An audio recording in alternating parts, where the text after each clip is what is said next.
में लिखा गया कि कलयुग समान कोई युग नहीं, जो नर करे विश्वास और पाइए ज्ञान गुण नाम दस अवसार उतरती बात। कि कलयुग में हमें कुछ नहीं करना, ना पूजा, ना पाठ, ना जप, ना व्रत, ना संयम, ना नियम, ना धर्म, कुछ भी नहीं करना, क्योंकि इन सबका कोई आधार नहीं है कलयुग के अंदर। गुरबाणी में लिखा गया कि पूजा करे पर फिर नहीं जाने, पूजा करे पर फिर नहीं जाने, फिर सद्गुरु सहाय। कि जब तक जीव सद्गुरु की शरण में नहीं आएगा तब तक वो पूजा की भी सही स्थिति नहीं पहचान पाएगा। रामायण में लिखा गया कि सत्संग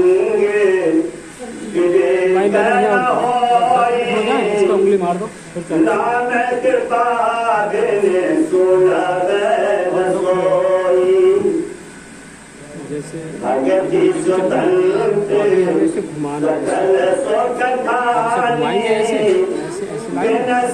भगति उसको नीचे करना, कोई नहीं दिख रहा है इसको,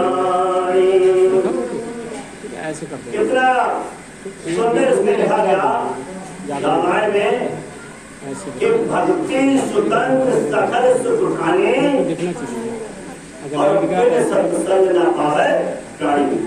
आज का जीव जो भक्ति में लगा हुआ है, ठीक है, अगर किसी ने साल 2 साल 4-6 महीने 10-20 साल भी समझो, अगर उसने कहीं पर जल चढ़ा दिया तो वो अपने आप को भक्त समझ रहा है। मान करना उपस्थित प्रेमी सज्जों आए हुए हमारे गाँव को भक्त नहीं है। भक्ति जब बन पाएगा जीव जब सत्संग का समन्वय करेगा। मैं नहीं करा, रामायण में लिखा गया कि भक्ति स्वतंत्र सकल सुख खाने और फिर सत्संग न पावे प्राणी। जब तक जीव सत्संग को नहीं सुनेगा तब तक माफ करना वो भक्ति की सीढ़ी पर भी तय नहीं रहता। और जब तक जीव सत्संग नहीं सुनेगा तब तक उसे विवेक नहीं होगा, ज्ञान नहीं होगा। चाहे आप किसी भी पूजा पाठ में चले जाइए, जब तक आप सत्संग का समन्वय नहीं करेंगे तब तक आपको ज्ञान की प्राप्ति नहीं होगी। और रामायण में लिखा गया अब सत्संग के समन्वय से कितना लाभ होता है।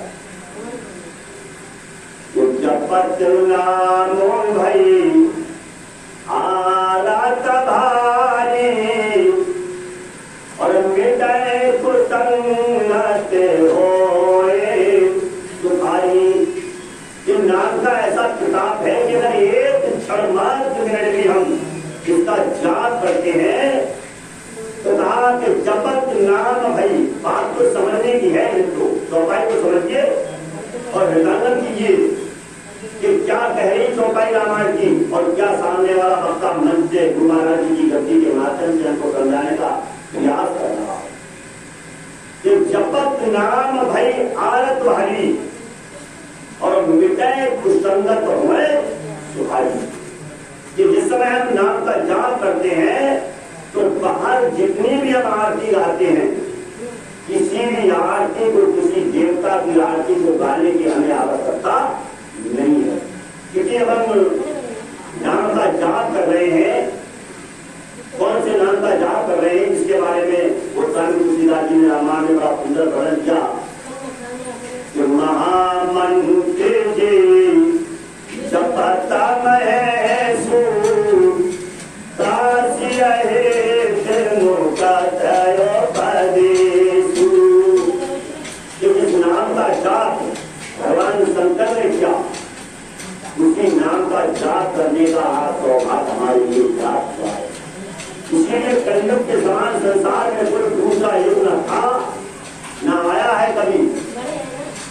क्योंकि अब इतना समय नहीं हमारे लिए।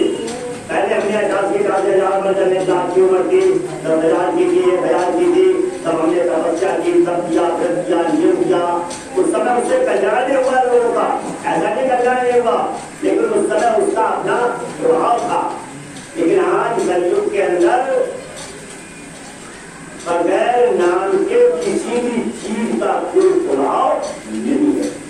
जब तक हम नाम को नहीं जानेंगे, जब तक परम परमात्मा के ज्ञान को नहीं समझेंगे, तब तक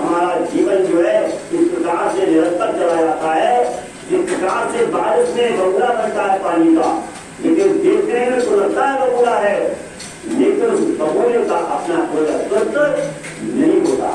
इसी प्रकार से जब हम इस धराधाम पर आए हैं, संसार में जब हम आए हैं, तो हमने परमात्मा के नाम की चर्चा को नहीं सुना, नहीं समझा, नहीं देखा, तब हमारा जीवन बिल्कुल निरर्थक है।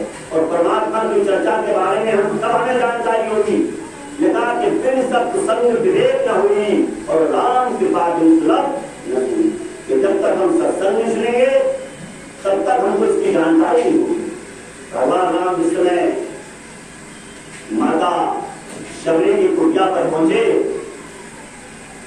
तो माता शबरी ने तो चौपाई में लिखा गया, कहा उन्होंने यदम जाते में जल मत भारी और के विद्या सुकृति करहूं तुम्हारी।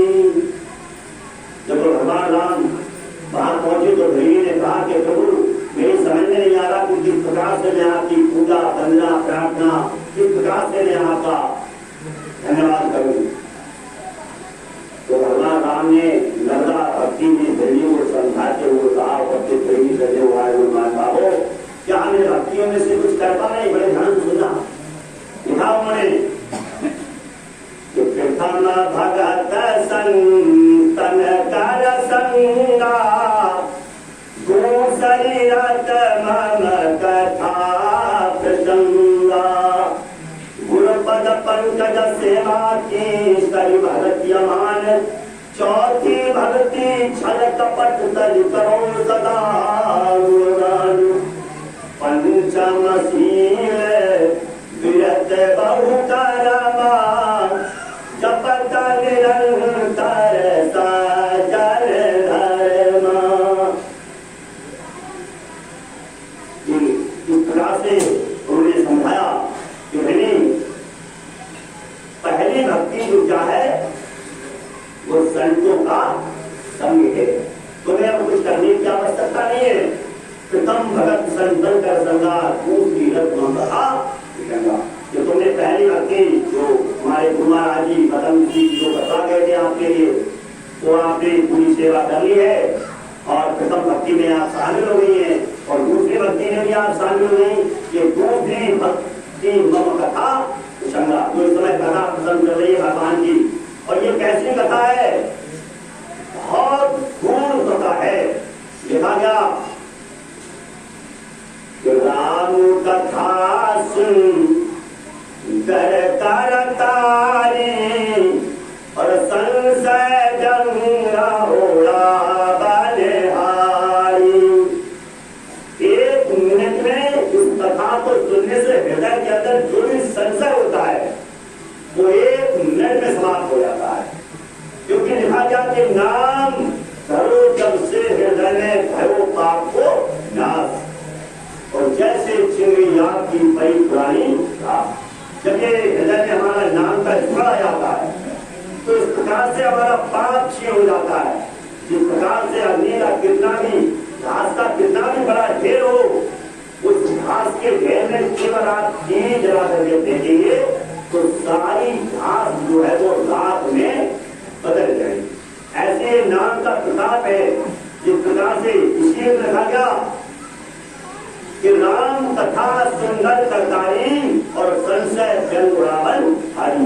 एक मिनट इसका सुनने ज्ञान का नाम का तो संशय आपके हृदय से पूरी नहीं हो रहा, लेकिन सुनने को करने के लिए कोई छोटी मोटी बात नहीं है। सुनने को समझना बहुत कठिन करना काम है। लिखा गया रामायण में कि बहुत काले की समय की बात नहीं हो रही ना, दिन की बात हो रही। बहुत काले की जो सत्संगा